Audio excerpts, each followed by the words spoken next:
Perkenalkan, nama saya Paulus Radi, NIM 20104171448, kelas A2, mata kuliah Manajemen Pemasaran. Di sini saya akan menyampaikan ringkasan yang bertema sejarah dan masa depan penilaian kualitas layanan, yaitu adalah menghubungkan kebutuhan dan harapan pelanggan untuk proses bisnis oleh Three Game Brands sebagai pengakuan atas peringatan 10 tahun publikasi skala Servqual di jurnal Retail Akademis Ilmu Pemasaran mensponsori sesi khusus tentang kemajuan dalam penilaian kualitas layanan dalam dekade terakhir. Artikel ini mengulas sesi khusus tersebut.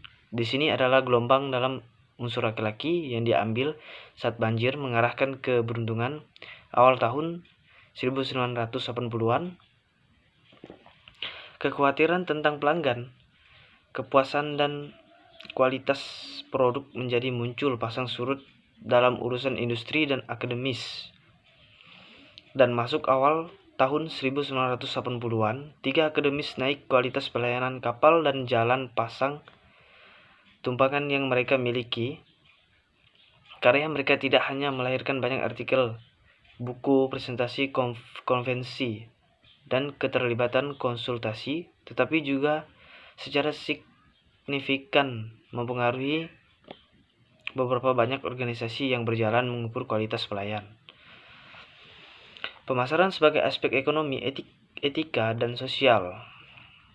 Versi jurnal resmi akademis adalah Journals dari Akademis Ilmu Pemasaran Glen Bideford Universitas Negeri Carolina Utara, mengatur sesi khusus dan mengundang di samping itu kepada para suraman, salah satunya kritikus utama Trayuka R. Lawrence Universitas, dan sebagai penghemat independen dan kontributor signifikan untuk determine kualitas layanan Rollins. Selanjutnya, observasi pribadi. Sesi khusus tentang kualitas layanan ini menilai mencerminkan evaluasi alami dalam bidang pemasaran riset. Evaluasi ini adalah pertumbuhan peran teori dapat disiplin kita dan pentingnya definisi dan dalam teori kami seiring dengan evaluasi ini adalah tuntutan praktis bidang kami seperti Rollins. Karat mengingatkan kita akademis harus mencerminkan teori dan empiris mereka, menyediakan ke dalam bahasa yang praktis. Dalam memahami memiliki mereka, temuan pada akhir harus membantu manajemen membuat lebih efektif keputusan, dan manajemen harus diberi alat untuk mengetahui bahwa mereka telah membuat keputusan yang benar. Semua disiplin ilmu secara empiris kami mengamati dunia di sekitar, dan penjelasan pertama kami adalah di komunikasi dalam bahasa, yaitu sistem bahasa alami sebagai pertentangan dengan sistem bahasa formal.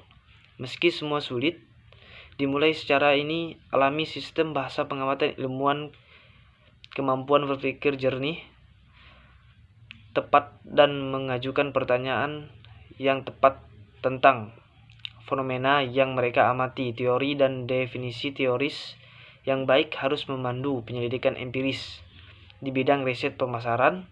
Perlu dikembangkan dan menyepakati sistem bahasa formal untuk mengidentifikasi definisi konseptualnya. Jika tidak, debat seperti itu antara persuaraman dan tidak akan pernah terselesaikan. Sekian ringkasan dari saya. Terima kasih.